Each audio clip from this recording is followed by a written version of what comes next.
Like I'm sure many of you did, I grew up listening to the Beatles constantly. For almost any situation in life, there exists a Beatles song that pairs with it perfectly and tells a relatable story. The Beatles had this uncanny ability to craft every aspect of a composition around the idea behind the song. And the chord progressions are an integral part of that equation. I really believe that this quality of their music is one of the main reasons they became the band that we all know and love today. My name's Adam, and welcome to Jamsville. In this video, we're going to explore 4 of the concepts that the Beatles used to write their chord progressions. We'll begin with one of the Beatles' most popular songs, Yesterday, which was written by Paul McCartney in his sleep.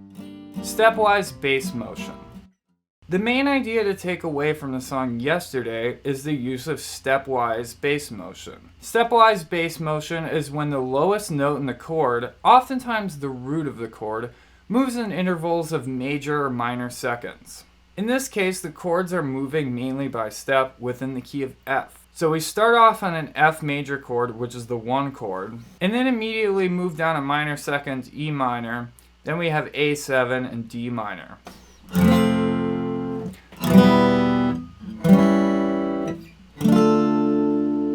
From this D minor, we have some more stepwise bass motion, moving down to C and then B flat, which then moves back up to C, which is the 5 chord in F, and then resolves to F.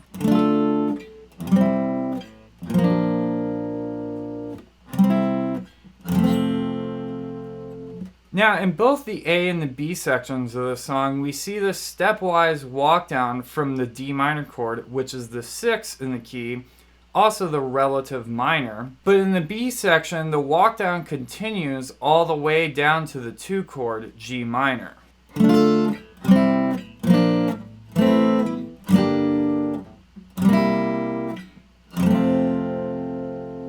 Stepwise root motion is considered one of the strongest forms of harmony, along with moving in fourths and fifths. This entire song is constructed out of those 2 types of movement, with only one little tiny exception. One of the reasons that stepwise bass motion is so strong is because it creates smooth voice leading in the bass part, which is the most important defining part of a chord. Voice leading is the way in which each separate note in a chord moves to the next chord.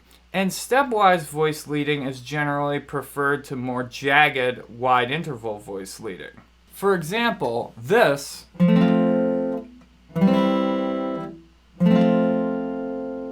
has much smoother voice leading than this. The majority of the song moves stepwise, and that only gets broken up by the fourths and fifths movement, which is also extremely strong. The only movement that isn't by fourths and fifths is this progression at the end of the A sections, G to B flat to F.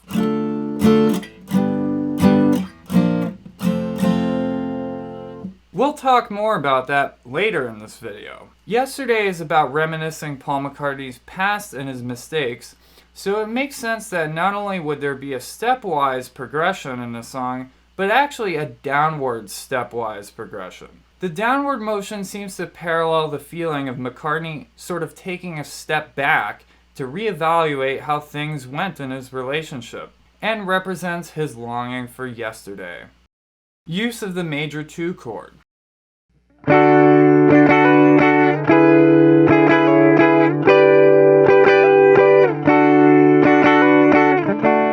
The song 8 Days a Week features a really interesting progression centered around the key of D, but it's not really clear at first. We'll be focusing on the A section of the song, which cycles through the chords D, E, and G.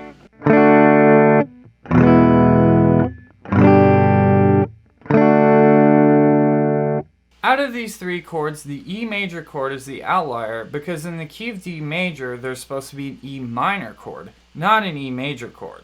This chord is actually borrowed from the key of A, where D major would be the 4 chord and E major would be the 5 chord.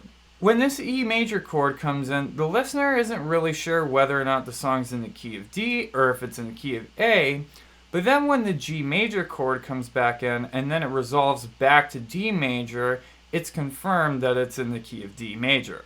and that the E major chord was simply a temporary departure. The keys of D and A are very closely related keys, with there only being one note different. The one note that is different between them is G sharp, and this G sharp note just so happens to be the note that changes E minor into E major. Even though these chords don't all belong to the same key, the final thing that confirms that we are in fact in the key of D is the phrase structure of the chords. The D chord occurs on the first bar and the fourth bar, with the E and the G coming in between it, making what amounts to a chord sandwich. A very scrumptious chord sandwich at that. I know, horrible joke.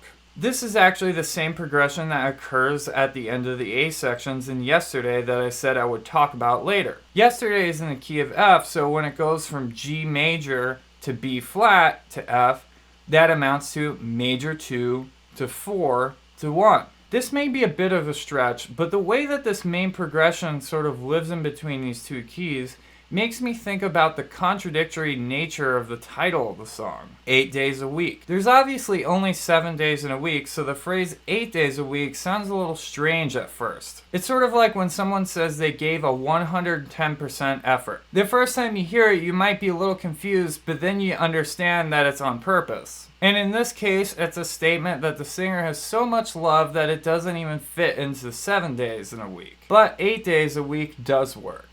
The minor 4 chord.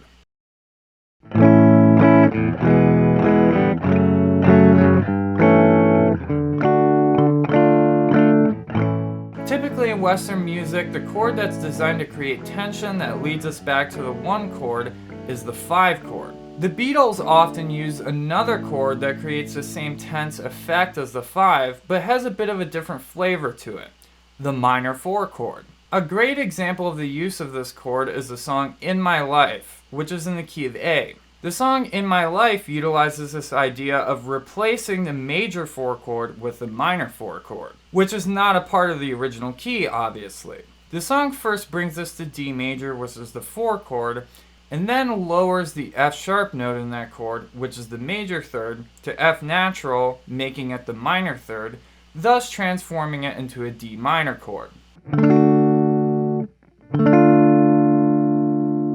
I bet you can still hear that wanting to take you back to the 1 chord. The reason for this goes back to voice leading. It creates really good half-step resolutions back to the 1 chord. The F note in that D minor chord wants to resolve down a half step to E in the A major chord. And the D note wants to resolve down a half step to C sharp, which is the third of the A major chord. Just those two resolutions really captures the essence of that chord. Out of all those notes, the F is really the defining pitch in that D minor chord because obviously it makes it into a minor chord. But also within the context of the key, it's the flat 6. The 6th note in the key of A is F sharp, so F natural would be the flat 6, or the lowered 6. That lowered 6th note is the essence of what makes this progression work so well. It wouldn't sound anywhere near as strong to go straight from D major back to A major, since the F sharp would only be resolving down a whole step, not a half step. Again, the reason this minor 4 progression works so well is because you have these half-step resolutions creating smooth voice leading. As you can see, there's a theme here. Smooth voice leading is really good. Besides those two notes resolving in half steps, then you have an A note, which is also found in the D minor chord, which is a common tone, and it stays the same. It's basically impossible to get smoother voice leading than that. Another song that utilizes this concept is Blackbird. The song's in the key of G, and the 4 chord is C major, so the minor 4 chord is C minor, containing the notes C, E flat, and G. It actually happens 2 times throughout the course of the progression.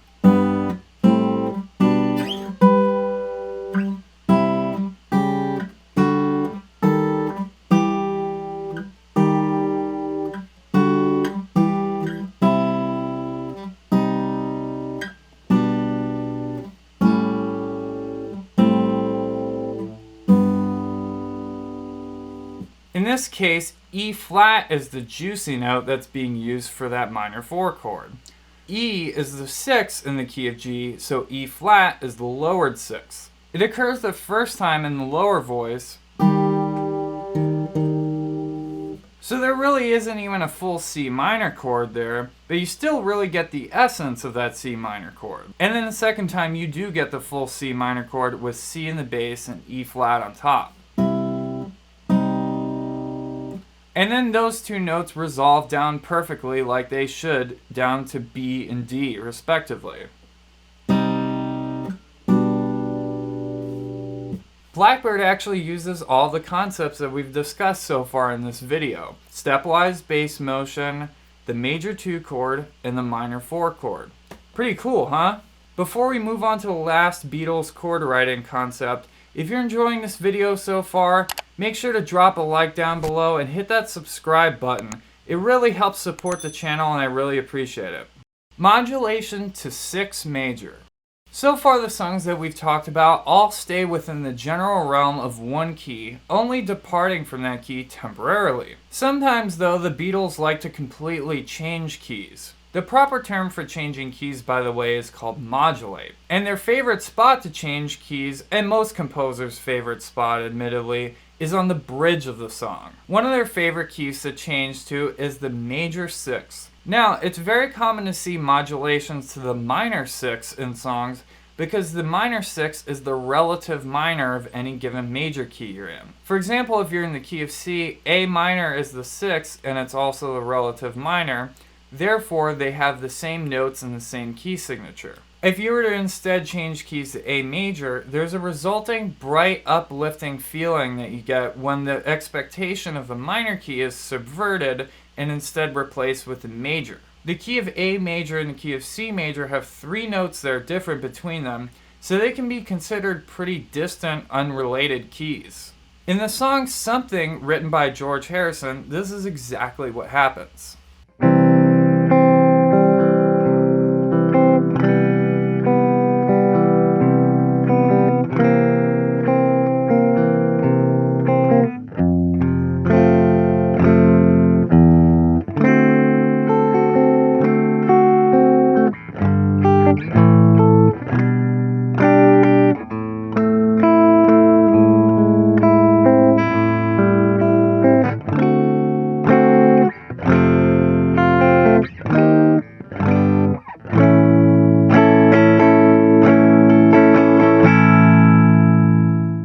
To tie in the first concept we discussed, this key of A major is actually also approached by step. In this case, we have a G major chord, the 5 in the key of C, which would normally resolve back up to C major in the A sections. But instead it moves up a step to A major.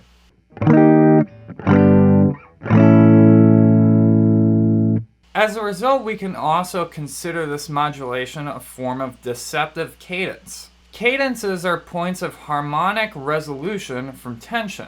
The most common type of cadence is the resolution from the 5 chord to the 1 chord, which is called the perfect cadence. Another form of cadence is called the deceptive cadence, where the 5 chord resolves up to the 6 chord. When we consider all this, we could say that this modulation is deceptive in 2 different ways. The first way is that it's actually a deceptive resolution up to 6 from 5, and the second way is that the quality is actually deceptive, since normally when you have a deceptive cadence, you would expect a minor chord. One other thing to think about is the circle of fifths. Typically, clockwise motion along the circle of fifths seems to have a brighter sound. And in this case, C major to A major moves exactly 1/4 of the way clockwise along the circle of fifths. This also reaffirms that bright, uplifting feeling that you get. I think that the key change in this section embodies the feeling of hope and optimism that George Harrison is conveying through his lyrics. You're asking me, will my love grow? I don't know, I don't know. He's acknowledging that he may not feel the same way in the future, but right now, he just doesn't care. George just wants to rely on his feelings and revel in this moment of, well, ecstasy that he's experiencing. Are you going to use some of these progressions in your own writing? Let me know down in the comments. Make sure to subscribe to the channel if you want to learn more about music theory, guitar, all kinds of stuff that I cover on here. And hit that bell button so you actually get notified when I post. Thank you so much for watching, and until next time, listen, learn, and jam.